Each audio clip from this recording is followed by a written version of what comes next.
Hello guys, আসসালামু আলাইকুম। কেমন আছেন সবাই? আশা করি ভালো আছেন। আলহামদুলিল্লাহ আমিও ভালো আছি। তো আজকে আপনাদের কিছু রান্না শেয়ার করলাম। আজকে রান্না করতেছি মাছ, মুরগি, তারপর আলু। তো এখন আমি চুলায় হাঁড়ি বসিয়ে দিচ্ছি। এখন মাছের জন্য মাছের মরিচ ওগুলো সবগুলো কষিয়ে এখন মাছগুলো দিয়ে দিচ্ছি। এক এক করে সবগুলো দিয়ে নিয়ে নিচ্ছি। কিছুক্ষণ মাছগুলোকে মরিচের সাথে কষিয়ে নেব ভালো করে। দেখেন এখন মাছগুলো আমি দিয়ে দিলাম। তারপর নেড়ে চেড়ে দিয়ে কিছুক্ষণ কষিয়ে নেব।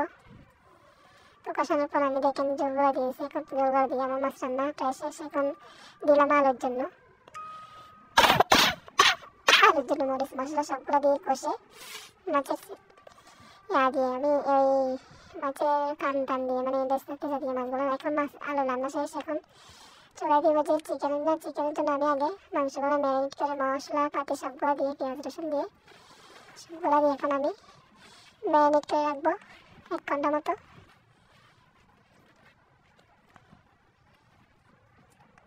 একটু লবণ সবগুলো দিয়ে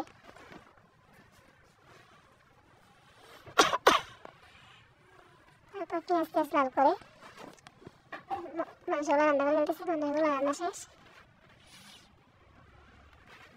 তো আমার রান্না প্রায় শেষ। এখন সব তরকারিতে এখন ধনে পাতা দিলাম, তো মাছ, তারপর মাংস।